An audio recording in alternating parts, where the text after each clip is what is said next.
have a situation. We were ambushed. There's gonna be an attack on this facility. Ready your men? We're understaffed and we're knee-deep in wounded guys. Some of them can't even walk. Everybody does their part. As a surgeon, we don't arm ourselves during battle. Whoever can fight, fights.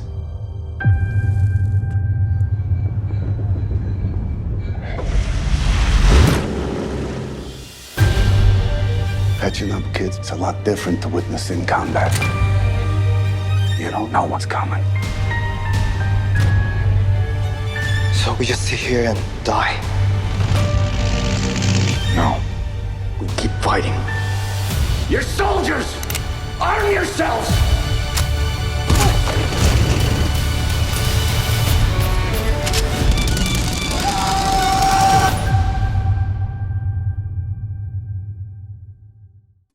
Robert Allen here. Welcome in, everybody. Thanks for watching and listening. Today we are talking about the Battle of Saipan.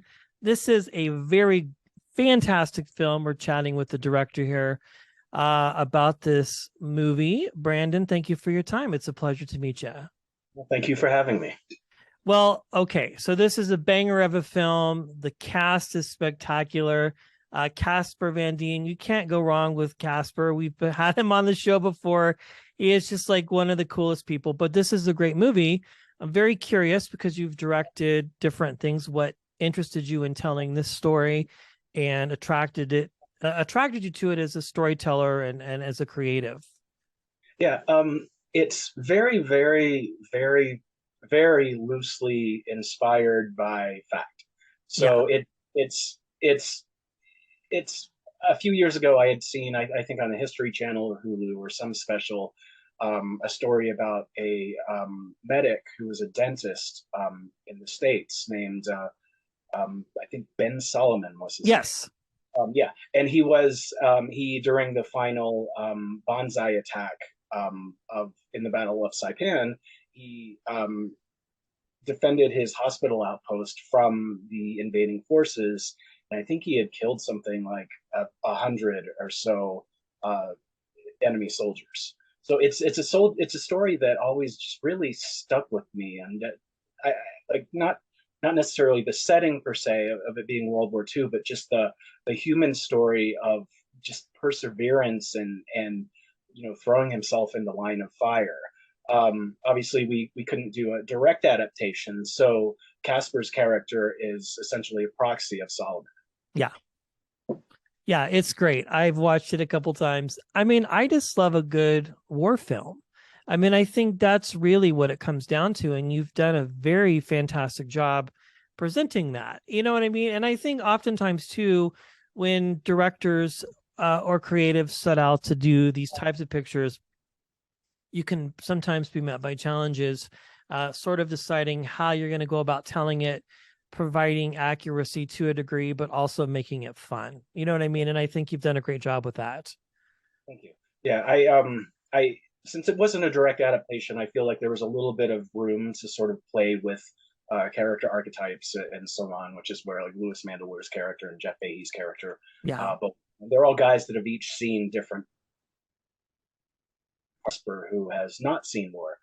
There's actually a line that was used in Saban's trailer that as soldiers they don't have to arm themselves, and that was actually true in that time. And I found that an interesting way just to build his arc and hopefully make something that the audience is riding along with. So they're not just getting a kick-ass action movie, they're also getting something with a lot of heart that they can connect to.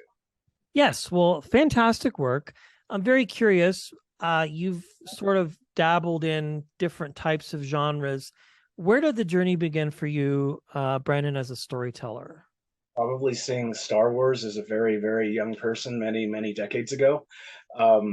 It's one of those things where I never really knew of anything else I ever wanted to do. I never had a backup plan, although I did, front a heavy metal band for a while.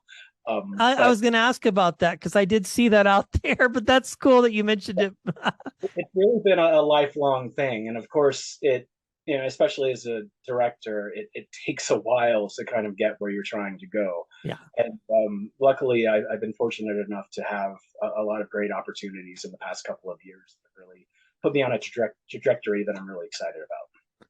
Yes. So having done all these different things, has there been one project that has solidified for you your place in this business where it confirmed the fact this is definitely what I'm meant to be doing? I know the industry itself can be a fickle fellow, but Oh, yeah. specifically for you, just as a storyteller, a director, creative, and the likes.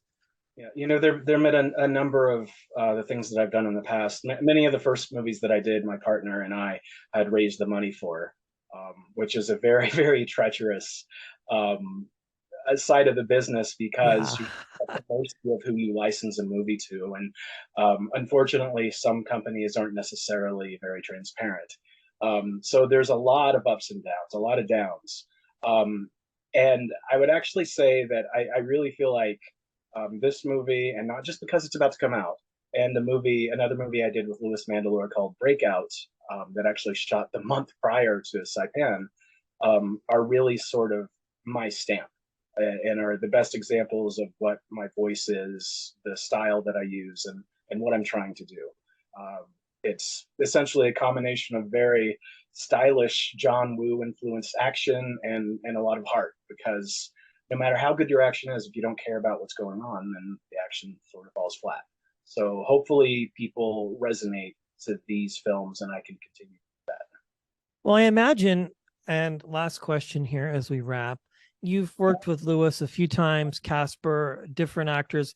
It has to be comforting in some kind of way to have these folks come back and work with you repeatedly because you know them and you know their range and you can trust them as a director and them as storytellers or actors.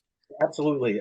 Lewis in particular, I've known probably, we were trying to figure it out actually when we were shooting this, I think 14 or 15 years, which is longer Okay. than I've known my spouse.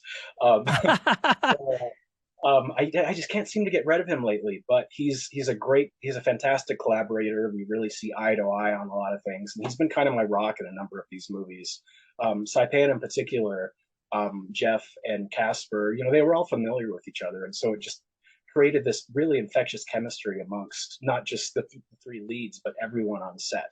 So I guess in a way, Lewis has kind of become my secret weapon. Right now, he's actually directing a movie that I wrote for him that hasn't been formally announced, but he seems to be doing very well with it. So I look forward to more with him, more with Casper, more with Jeff. It was just, the whole thing was a really fantastic experience. Wonderful. Battle of Saipan coming to a screen, big or small, near you. We've been chatting with director Brandon Slagle. Brandon, thank you for your graciousness and your time today. I appreciate it. Thank you very much, and I hope to return. Absolutely.